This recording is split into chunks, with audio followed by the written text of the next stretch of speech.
Today's review will be on the biographical crime drama Capone, directed by Josh Trank, who has only directed 3 films, including this one, so two films prior. He's probably most known for The Abomination, which is Fantastic Four.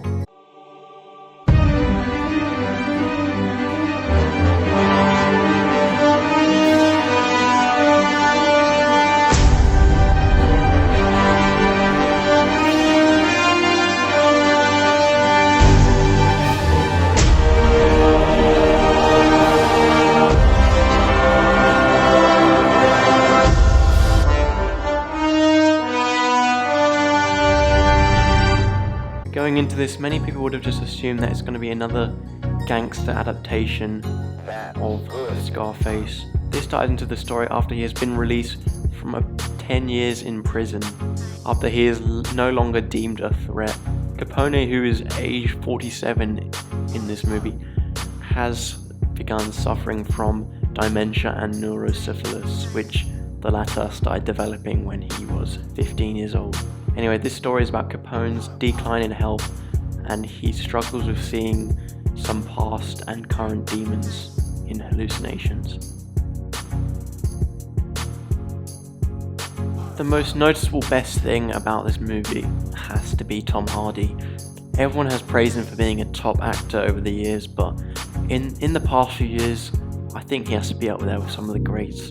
This man is so versatile at acting. You have his calm and clever character from Inception, you have the menacing Bane from Dark Knight Rises, and you have the quiet but tough character from Mad Max Fury Road. Now, obviously he has experienced what it is like to be a gangster or two in movies, where he portrayed the Cray twins in the 2015 movie Legend. In that movie where he was portraying the Cray twins, that was the twins in their prime of being a gangster, whereas this film focuses on Capone in his decline, where he is in the last year of his life before he dies. Hardy really nails the Italian New York accent, which just makes it feel so real. And also because he's in bed a lot of this movie, and he doesn't have too much movement because he's ill, he really can show what his expressions are through his face with no hand movements like I'm doing now.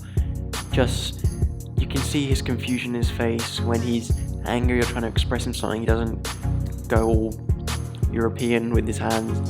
Obviously you can think, oh, it's easy to portray your emotions with your face, but he does it in such a way which is so believable. Now honestly, you'd expect this from any movie, but the costumes and just that the objects really help this movie feel like it is in the 40s. Because Capone is ill, we are, for the majority of the film, confined to his house, so it's kind of hard. Where in most films where it's based back in the days, you can go into towns, you can see the kind of shops, the fashions, maybe even the vehicles, and you could tell, okay, what time this is based in. But because this is just confined into his house, they do really well to make sure you know that it's in the 40s from just all the clothes and objects. And to follow this one up, I also want to say a big shout out to the people who did the makeup, because you could see it if you focus on Tom Hardy in the film, which I'm sure you all did. The longer the duration of the film that goes on, the more you can see his skin getting drier, him looking more ill, and it honestly, it really helps give off that impression, so well done to them. Although it's only one con, it is very noticeable in my opinion, but obviously this film relies on a lot of the hallucinations we get to see, which Capone is struggling with. So we get to see them so we can be like from his point of view. Well, although it is good to see what he's thinking, there are too many in my opinion. Like, it gets a bit over the top. For most like character studies, you'd expect them to be like 2 hours long, maybe minimum, but this one's only an hour and 40 minutes, so I feel like a lot of these hallucinations are thrown in not really to develop the story as much, just to show that he's ill still, but I feel like it's just to extend the runtime so we can get close to that 2 hour mark and not just a 1 hour 30-minute movie. Also, not just there are too many jumps, but also at some points there's this long, I think it's like 10-minute sequence, maybe I'm wrong about that, of just hallucinations, and it keeps jumping to different hallucinations, and sometimes you couldn't tell what was real. Sometimes you want the audience to be confused about what's happening so they can make up in their mind what happened, but this is a movie about a gangster who is slowly passing, so I don't think it was intended to be a psychological thriller. Going into this, I'd seen the early reviews, and even before I watched it, I looked at some reviews which didn't contain any spoilers. So they weren't great reviews, to be honest. Like, not many people rated this film too highly, and as you can tell on Rotten Tomatoes it got 50%, which is a rotten score. But for me personally, I actually overall found it quite good.